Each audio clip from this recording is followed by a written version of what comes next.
Friends, Bharat electronical limited ನೇಮಕಾತಿ. ಉದ್ಯೋಗ ಸ್ಥಳ ಭಾರತದಲ್ಲಿ ಉತ್ತರಾಖಂಡ. ಹುದ್ದೆಗಳ ಸಂಖ್ಯೆ 51. ವೇತನ ಬಂದ್ಬಿಟ್ಟು 30,000ದಿಂದ 40,000 ಪರ್ ಮಂತ್ ಇರುತ್ತದೆ. ಭಾರತದ ಅಭ್ಯರ್ಥಿಗಳಿಗೆ ಮಾತ್ರ ಅವಕಾಶ. ನೇಮಕಾತಿ ಪ್ರಕಾರ ಭಾರತದಲ್ಲಿ ಭಾರತ ಎಲೆಕ್ಟ್ರಾನಿಕಲ್ ಲಿಮಿಟೆಡ್ ಮಾನದಂಡಗಳ ಪ್ರಕಾರ ಇಲ್ಲಿ ಟ್ರೈನಿ ಇಂಜಿನಿಯರ್ ಮತ್ತು ಅಧಿಕಾರಿ ಹುದ್ದೆಗಳ ಅರ್ಜಿ ಕರೆಯಲಾಗಿದೆ.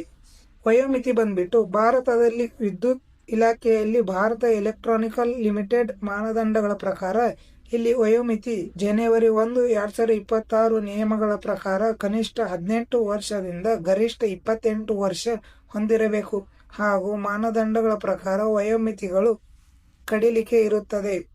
ಪರಿಶಿಷ್ಟ ವರ್ಗ ಪರಿಶಿಷ್ಟ ಜಾತಿ ಅಭ್ಯರ್ಥಿಗಳಿಗೆ 5 ವರ್ಷ ಸಡಿಲಿಕೆ ಹಾಗೂ ಒಬಿಸಿ ಅಭ್ಯರ್ಥಿಗಳಿಗೆ 1 ವರ್ಷ ಸಡಿಲಿಕೆ. ಸೆಲೆಕ್ಷನ್ ಪ್ರೊಸೆಸ್ ಬಂದ್ಬಿಟ್ಟು ನಿಯಮಗಳ ಪ್ರಕಾರ ಪರೀಕ್ಷೆಗಳ ಮೂಲಕ ಸಂದರ್ಶನ ಮೂಲಕ ಆಯ್ಕೆ. ಭಾರತ ಎಲೆಕ್ಟ್ರಾನಿಕ್ ಲಿಮಿಟೆಡ್ ಪ್ರಕಾರ qualification required for the post.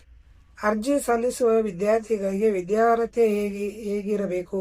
ಮಾನ್ಯತೆ ಪಡೆದ ಮಂಡಳಿ ಅಥವಾ ವಿಶ್ವವಿದ್ಯಾಲಯಗಳಿಂದ BSc, BE, BTech, BCom ಪೂರ್ಣಗೊಳಿಸಿರಬೇಕು.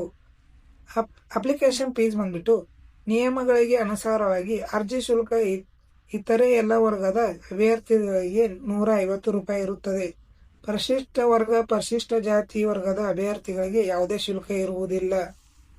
ಪ್ರಮುಖ ದಿನಾಂಕಗಳು. ಆನ್ಲೈನ್ ಅಲ್ಲಿ ಅರ್ಜಿ ಸಲ್ಲಿಸಲು ಪ್ರಾರಂಭ ದಿನಾಂಕ 1/1/2026. ಆನ್ಲೈನ್ ಮುಖಾಂತರ ಅರ್ಜಿ ಸಲ್ಲಿಸಲು ಕೊನೆಯ ದಿನಾಂಕ 15/1/2026 ಆಗಿರುತ್ತದೆ. ನಮ್ಮ ವಿಡಿಯೋ ಇಷ್ಟವಾದಲ್ಲಿ ಲೈಕ್ ಮಾಡಿ, ಶೇರ್ ಮಾಡಿ, ಕಾಮೆಂಟ್ ಮಾಡಿ.